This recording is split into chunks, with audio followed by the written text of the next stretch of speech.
Policy बाजार पर 1 करोड़ रुपए का टर्म लाइफ इंश्योरेंस केवल 450 रुपए महीने से शुरू। वाह! मैं इस वक्त हल्द्वानी के बनफूलपुरा में मौजूद हूँ। ये बनफूलपुरा आजकल इसलिए सुर्खियों में है क्योंकि आप देख सकते हैं कि ये हल्द्वानी का रेलवे स्टेशन है। ये पटरियाँ गुजरी हैं और इसके साथ में 78 एकड़ की ज़मीन पर रेलवे ने अपना दावा किया है और ये कहा है कि उस 78 एकड़ की ज़मीन पर तकरीबन 4300 मकान बने हुए हैं जो कि अवैध है और अब इन मकानों को तोड़े जाना है। हाईकोर्ट ने भी ये आदेश दे दिया है अब कि ये जो मकान हैं ये तोड़े जाएंगे और इसी के चलते प्रशासन ने अब यहाँ रहने वाले तकरीबन 50,000 से ज़्यादा लोगों को नोटिस भी दिया है और ये कहा है कि 9 जनवरी तक इन मकानों को खाली कर दिया जाए। अब अगर 9 जनवरी तक ये मकान नहीं खाली होते हैं तो फिर 10 जनवरी से जो है वो इन मकानों को तोड़े जाने की कार्रवाई की जाएगी, ऐसा प्रशासन का कहना है। लेकिन हम यहाँ पर आपको समझाने के लिए आए हैं कि ये जो मकान हैं ये ऐसा नहीं है कि रातों रात बने हैं। तमाम सारे यहाँ पर ऐसे मकान हैं जो कि 70-70, 80-80 साल पहले बने हैं और मकान ही नहीं बने हुए हैं बल्कि यहाँ पर जो सरकारी स्कूल हैं वो बने हुए हैं। 4 बड़े सरकारी स्कूल इसी की ज़मीन पर बने हुए हैं और 2 ओवरहेड टंकियाँ जो पानी की टंकियाँ होती हैं वो बनी हुई हैं और ये जो आप जगह देख रहे हैं यहाँ पर जो सीवर लाइन है वो भी सरकार के ज़रिए डाली गई है। तो अब इसी के चलते ये बहुत ही घना इलाका है और यहाँ पर 4300 मकान और उनमें रहने वाले 50,000 से ज़्यादा लोग इस बात को लेकर डरे हुए हैं कि ज़िंदगी भर की जो कमाई इनके मकान में लगा है बनाने में, जो घर को जो यहाँ सालों से रहते आए हैं, अब उनका आशियाना उजड़ने का डर है। और यही वजह है कि अब तमाम सारे जो स्वयंसेवी संस्थाएं हैं, जो यहाँ के लोग हैं, वो सुप्रीम कोर्ट गए हैं और उन्होंने सुप्रीम कोर्ट का दरवाज़ा खटखटाया है। हालांकि हाई कोर्ट से ये लोग ज़रूर जो है वो हार चुके हैं, लेकिन अब सुप्रीम कोर्ट की ओर निगाहें लगी हुई हैं क्योंकि हमने देखा कि दिल्ली में खोरी गांव में, जो फरीदाबाद का खोरी गांव है, वहां पर भी तकरीबन 5,000 मकानों को तोड़ा गया, लेकिन सुप्रीम कोर्ट ने साफ किया था उस मामले में कि इनका पुनर्वास किया जाए। तो ये सारी जो महिलाएं हैं हम उनसे बात करने की कोशिश करेंगे क्योंकि सबसे ज़्यादा जो घर एक बनाने में बड़ी भूमिका होती है वो महिलाओं की होती है।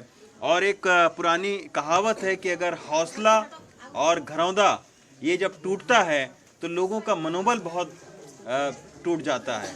तो इसी के वजह से ये सारी महिलाएं हैं, हम इनसे बात करेंगे। माता जी ये बताइए, काफ़ी उम्र है आपकी, आप कब से यहाँ रह रही हैं? कितने साल हुआ आपके मकान को बने? मेरी जितनी उम्र है उतने साल हो गए मुझे यहाँ। हकीकत बात है, मेरी पैदाइश ही की है। मेरे मेरा मैका भी है ये मैंने अपना घर बनाया है बड़ी, उससे मेरा आदमी भी नहीं है, मैंने बड़ी मेहनत से बड़ी जिस इज्जत से अपना घर बनाया। उसको दिल ये हो रहा है कि हमारा अब लुट जाएगा तो क्या रहेगा, कुछ नहीं है, हम कुछ नहीं करने वाले, हमारे सिरों पे से छत है, कैसे हम कहाँ जाएंगे ये बताइए। जब हमने बनाया था जब ही क्यों नहीं इन्होंने रोक लगाया, जब ही क्यों नहीं करा। और इनकी तो ये जगह है ही नहीं, ये तो इनकी ज़बरदस्ती है अपनी जगह मानने के लिए, समझे। इन्होंने कोई जगह यहाँ से वहाँ तक, वहाँ से फेंका हमें यहाँ को, अब यहाँ से भी हमें उठा रहे हैं तो क्यों। इनकी लाइन 3 दफ़े बदल गई है, अब फिर ये उठाना चाह रहे हैं तो क्यों उठाना चाह रहे हैं ये बताइए। आपके घर में कमाने वाले कौन कौन लोग हैं? बस एक बेटा है, कोई नहीं है।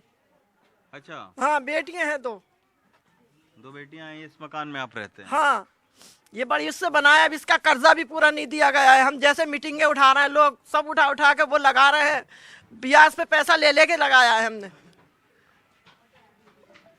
तो यही सबसे बड़ी दिक्कत है कि ये मकान ऐसा नहीं कि रातों रात बन गए हैं, बहुत पुराने मकान भी हमने देखे हैं। थोड़ा करके बना रहे हैं हम, थोड़ा बनाया, फिर कमरा बना लिया, कभी लेटरिन बाथरूम बना ली, कभी ऐसे कर करके हमने बनाया। और फिर हमें नल बत्ती सब कुछ हमें दी है। क्यों दी है, क्यों बिल ले रहे हैं इसका, जब से रोक क्यों नहीं करी उन्होंने, जब बिल भी ले रहे हैं, बत्ती भी, और हमारे उनके घरों का वो भी दे रहे थे, टैक्स भी दे रहे थे, अब इन्होंने सालों से बंद कर दिया। लेकिन एक चीज हम देख रहे हैं कि बिल्कुल पटरी से बिल्कुल लगा हुआ ये सारे मकान हैं। ये पटरी आगे लाए हैं, पहले इनकी गोला में थी इनकी पटरी, उसके बाद इन्होंने फिर लाए हैं, तो इन्होंने वहाँ पीछे भरा हुआ जहाँ ऊंचा सा उस जगह पे थी पटरी इनकी, फिर वहाँ से ये यहाँ को लाए हैं पटरी। अच्छा, आपका कौन सा मकान है? मेरा इधर है पल्ली तरफ।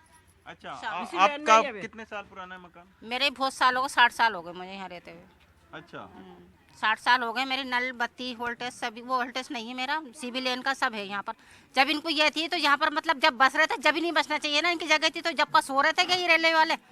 जब अच्छा, पुनर्वास के लिए कुछ अभी तक बोला है कि आप लोगों को चलिए यहाँ अगर मकान गिरा रहे हैं तो कहीं आपको देंगे कोई? ऐसे हमें, हमारा तो यही चाहिए, हमें जो है हमारा वही चाहिए हमें, इसके अलावा हम, हमारी पैदाइश इसी जगह की है।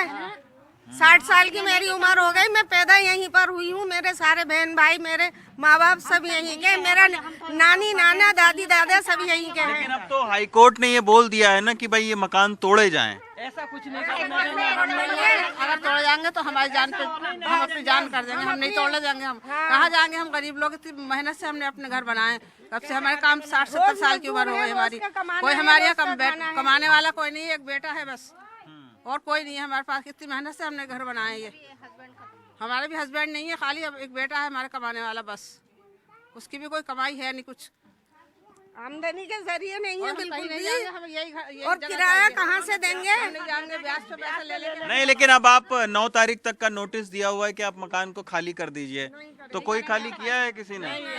करेंगे ही नहीं हम तो जान दे देंगे, घर नहीं देंगे अपना। बस 2016-17 में भी यही आदेश हुआ था कि ये मकान खाली कराया जाए। उस समय नेता प्रतिपक्ष माननीय इंदिरा हृदय जी ने सुप्रीम कोर्ट का दरवाज़ा खटखटाया था, तो इन लोगों को राहत मिली थी। और जो ये खेल हो रहा है, ये एक राजनीतिक खेल है, एक षड्यंत्र के तहत इन गरीब लोगों को यहाँ से उजाड़ने का काम किया जा रहा है। यहाँ पर एक चीज़ मैं आपको बताना चाहता हूँ, ये कोई रेलवे की जगह नहीं है, क्योंकि रेलवे अभी तक अपना कोई पुख्ता सबूत साबित नहीं कर सका है।